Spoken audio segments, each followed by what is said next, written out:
Horror games for Wimps. What up, Wimps? Welcome back to Horror Games for Wimps, the show where I get scared, you get spared. My name is Umby, and we are about to spend the day, Doki Doki, with Yuri. A day all to ourselves to just hang out and make decorations with the girl we've been trying to woo? What could possibly go right? It's already Sunday. I've been getting increasingly anxious about Yuri's upcoming visit. I keep telling myself there's no reason to be nervous, but it doesn't help much. Yuri is clearly an introvert, and also an intimate person in general. There's no doubt that she'll open up a little bit when it's just the two of us. Meanwhile, we've even been texting occasionally. She was extremely apprehensive at first, but it wasn't long before I was already learning more about her. But putting Yuri aside, I haven't heard a thing from Sayori since she left the club early the other day. It's not like we text each other all the time or anything, but I've been worried about her in the back of my mind, because what Sayori said and what Monica said, is it really okay for me to put Sayori's feelings aside when she might need me? I decide to visit Sayori before Yuri comes over. Rather than asking, I simply tell her I'm coming over, much like we've done in the past. Once I reach Sayori's house, I knock on the door before entering it myself.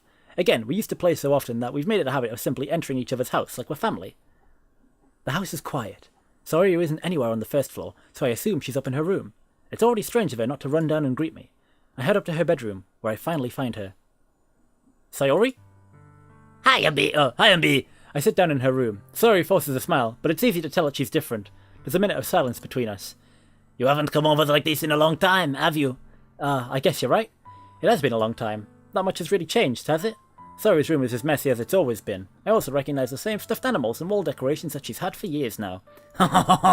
If you came over more often, it wouldn't be such a mess. That's because I end up cleaning it up for you. How come you suddenly wanted to come over today? Aren't you supposed to see Yuri today? Well, yeah, but... Wait, how did you know that? Sayori already left by the time we decided that last meeting. Monica told me. It's only natural for her to keep me informed about the festival preparations, right? Ah, that's true. What about you? Aren't you going to be helping Monica today? Of course, but I'm just helping her online. We didn't plan to meet up or anything. Ah, so it's just me and Yuri then. Yep. There's more silence between us. Sayori stares in a random direction. Everything about her behaviour is really uncharacteristic. I finally get to the point. I just wanted to see how you were doing. After you left on Friday, when something's wrong, you can't hide it from me. I know you too well. So... Sayori smiles, shaking her head. That's no good, Umby. Eh? Why can't it just be like it's always been? This is all my fault. If I didn't get so weak and accidentally express my feelings, if I didn't make that stupid mistake, then you wouldn't have been worried about me at all. You wouldn't have come here. You wouldn't have even been thinking about me right now. But this is just my punishment, isn't it? I'm getting punished for being so selfish. I think that's why the world decided to have you come over today. It just wants to torture me. Ha ha ha ha! Sayori! I grab Sayori by the shoulders. What on earth are you saying? Are you listening to yourself right now? I know something happened to you. There's no other explanation for you to be like this. So tell me already. Until I know, I won't be able to stop thinking about it. Ah! Ha ha ha! Sayori gives me an empty smile. You really put me in a trap, Umby. But you're wrong. Nothing happened to me. I've always been like this. You're just seeing it for the first time. Seeing what? What are you talking about, Sayori? Ha ha ha! You're really just going to make me say it, aren't you, Umby? I guess I have no choice this time. The thing is, I've had really bad depression my whole life. Did you know that? Why do you think I'm late to school every day? Because most days I can't even find a reason to get out of bed. What reason is there to do anything when I fully know how worthless I am? Why go to school? Why eat? Why make friends? I feel weird about doing this voice when it's such a, But I'm committing to it. Why make other people put their energy and caring to waste by having them spend it on me? That's what it feels like. And that's why I want to just make everyone happy, without anyone worrying about me. I'm in shock. I can't even figure out how to respond. How is it possible that Sayori keeps this from me the entire time I've known her? How did she really want so badly for me to just not think about her? Why, Sayori? Huh? Why is it that you've never told me about this? It almost feels like I've been betrayed as your close friend, because if I knew, I would have done everything I could to support you, even if there's only so much I could do. I would have tried a little bit harder to make every day a little better for you. That's why I'm your friend. All you had to do was tell me. You don't understand at all, Umby. Why do you think I didn't tell you? Because if I told you, then you would have to waste effort caring about me instead of doing important things. I don't want to be cared about. It's bittersweet when people try to care about me. It feels nice sometimes, but it also feels like a bat being swung against my head. Ha ha! That's why I wanted so badly for you to make friends with everyone else. Helping everyone be happy together is the best thing for me. But then I discovered something else too. Seeing you make friends and get closer with everyone in the club. It feels like a spear going through my heart. So that's why I decided the world wants just to torture me. Every path leads to nothing but hurt. Ha ha ha ha. You're right that I don't understand. I don't understand your feelings at all, Sayori. But I don't need to understand. Whatever it takes for me to help you stop hurting, that's what I'll do. No, Umby. There's nothing. Nothing at all. The only things that could have helped if everyone could be like it always was. I fucked that up. But I was selfish. I finally showed you what a horrible person I am. Tears streaked down Sayori's face. I made you join the literature club because I was selfish. And I was punished by my art hurting in a way that I couldn't understand. And now you came here and I made you hurt too. I'm just weak and selfish. That's all I am. And that's why I'm going to accept these punishments. Because I deserve every last one. Without thinking, I once again grabbed Sayori's shoulders. This time, I pull her into a tight embrace. Umby. Sayori, I don't care if you feel selfish. I'm really happy that you convinced me to join the club. Seeing you every day makes it worthwhile enough. If I make friends with everyone else, then that's just a bonus. But please never underestimate how much I care about you. I wouldn't have it any other way. Umby. Sayori isn't hugging me back. If I could not butcher her name during this very nice, well not nice, but during this very sort of intimate moment, then that would be nice. Sayori isn't hugging me back. Despite my arms being wrapped around her, Sayori's arms remain at her sides. She starts sobbing next to my ear. No, don't do this to me. Please don't do this. Umby. Sayori barely manages to speak between her sobs. I don't know if I'm doing the right thing, but all I want for her is to know that I care. If you have it in you to call yourself selfish, then you have to let me be selfish too. No matter what it takes, I'll figure out what needs to change. I'll make these feelings go away. And if there's anything you need me to do, then you'd better tell me. I'll get mad if you don't. I don't know. Gently, Sayori finally puts her arms around me in return. I don't know anything. It's all really scary. I don't understand any of my feelings, Umby. The only time I'm not feeling nothing is when I'm feeling pain. But your hugs are so warm. And that's really scary too. Sayori lets me go. As she does so, I let her go as well. The festival is tomorrow. Yeah. It's going to be fun, right? Yeah. How would you like for me to spend it all with you? It's what I want. I promise. I think that would be nice then. Yeah. Sayori wipes her eyes. If I could spend the whole day here, I would. Of all days, this has to be the one where I have other plans. Maybe I should cancel. No, don't. Please don't. If you did that, then I really wouldn't forgive you. But it's almost time for you to meet me at my house. At the very least, you want to come along and help out. It would be fun. To my surprise, Sayori shakes her head. I'm sorry. I don't know if that would be very good for me today. You understand, right? It's kind of hard for me to fully understand, but I'm trying my hardest. It's okay. Don't worry too much about it. I'll see you tomorrow, okay? Alright. I look forward to it. Oh man, that got heavy in a way I wasn't expecting.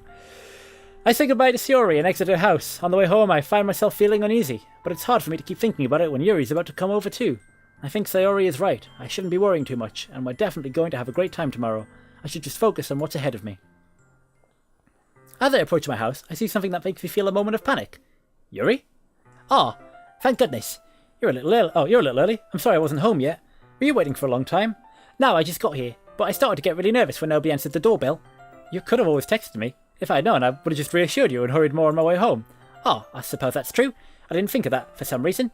It should be a common sense to do that, but I decided to ignore it. Anyway, let's go inside. I see you brought a lot of stuff with you.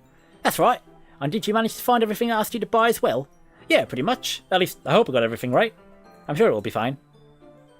I take Yuri to my room. The first thing she does is glance around curiously, which makes me feel anxious. It's so clean. I cleaned it before you came over, so... Oh, that's very considerate of you to do. No, I would be really embarrassed for my room to be a mess while you were here. Well, I do enjoy cleaning. I would have gladly helped you clean. That would be even more embarrassing. Wait, don't look in there. I snatched Yuri's wrist, which was in the process of opening a desk drawer of mine. Oh, I'm sorry. I wasn't thinking for some reason. I was just spacing out. It's fine. I let go of Yuri's wrist. She puts both hands firmly in her lap, as if making sure she's keeping track of them. So, should we get started? Oh, yes. I have a few things planned that you can help with. Decorations and other atmospheric enhancements. Atmospheric enhancements? You know, mood lighting, aromatherapy candles. Oh, wow. I didn't know you planned on taking it that far. Of course. I want to help take our guests to a faraway place, although many will stop by just out of curiosity, and for cupcakes, I guess. I'm determined to prove an experience that will leave them wanting more. That's great. It's easy to forget that you're a pretty intense person. Intense? I guess that's the best way to put it. Is that a bad thing? No, not at all. It's something that I like about you, actually. Is that so? That makes me feel relieved. And kind of happy. Yeah, I don't need to be so anxious. You can relax a little. Relax? I brought some things for relaxation. I was going to use them during the poetry event. Oh yeah? Like what? Oh, let's see. Yuri rummages through her bag. She pulls out a few candles and a wooden cylinder-shaped object. I did some shopping on the way here, so I happen to have these in my bag. I plan to cover the windows in black paper and use the candles to light the room. I think that would be amazing, don't you? Yeah, that would be really neat. What's that wooden thing, though? Oh, this? It's a diffuser for essential oils. How familiar are you with aromatherapy? Not familiar at all. Oh, is that so? It's one of my favourite contributors to a positive atmosphere. Depending on the oils or herbs you choose, you can change the mood of the air itself. You can even feel it permeate through your body. Relaxation, positive energy, romance, reflection. It's almost like magic. Yuri takes a cylinder and pushes a switch on the bottom. In just a moment, a thin ray of vapour begins to spout through a small hole in the top. Wow, that smells wonderful. What kind of mood is that one for? This is a jasmine essential oil. It smells a little sweet and flowery, right? Yeah, that's a good way to describe it. I chose jasmine for the event because it provides more than relaxation. Jasmine enhances your emotions and help you feel and flow through your body. You feel warmer and your heart pounds more heavily. Don't you think that will be perfect for sharing our poems? It does sound suitable, but you seem to know a lot about this, so I'll trust your opinion with anything. Yuri smiles gently, clearly enjoying herself. She again reaches into her bag and pulls out several spools of thin ribbon. What are those for? Well, did you purchase the origami paper I asked to get you? Yeah, I have it over here. We won't be using the paper for folding origami. What I'd like to do is write a different word on each paper. We'll need about 100 of them. Oh yeah?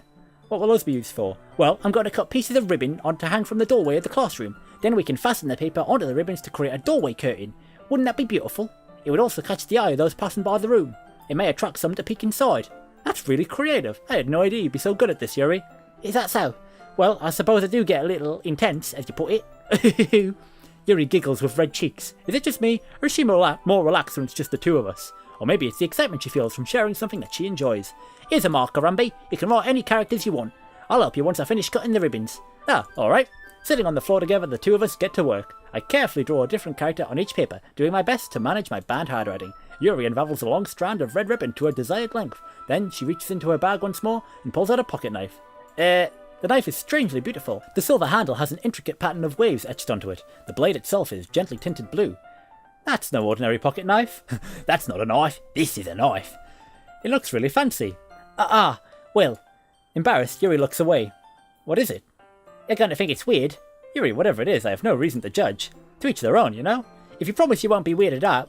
Yeah, I promise. Alright. The thing is, I'm kinda into knives. They're just so pretty. I can't help it. I don't know what it is. The combination of craftsmanship and feeling of danger, maybe. Oh, what am I saying? Please don't think I'm weird for this. You're laughing at me. No, I'm not laughing at you. It's just funny how nervous you got about sharing. It's an interesting thing to be into, I guess. But it kinda suits you. Suits me? Yeah, it's kind of intense. Besides, it's a really cool looking knife, I can't deny that. It is, isn't it? Yuri relaxes her expression once again. Would you like to hold it? Sure, I'll check it out. Yuri carefully hands me the knife, with the handle facing me. I take it and turn it around in my hands. It feels heavy and extremely solid. Where do you even get a knife like this? Curious of its sharpness, I feel the point of the knife with my index finger. Ow! Umby! Why did you do that? I didn't expect it for it to be that sharp. I barely touched it at all. It's my fault. I should have warned you. This knife is extremely sharp. It can cut through skin like it's paper. Oh no. A small drop of blood trickles down the side of my finger. Yuri takes my hand and gives the wound a closer look. She stares at it and noticeably fidgets. If you're squeamish, I'll go wash it off now. Without warning, Yuri puts my finger in her mouth and licks the wound. I feel her tongue curl around my finger. Startled, I instinctively pull my hand back. Ow! Please forgive me. I wasn't thinking.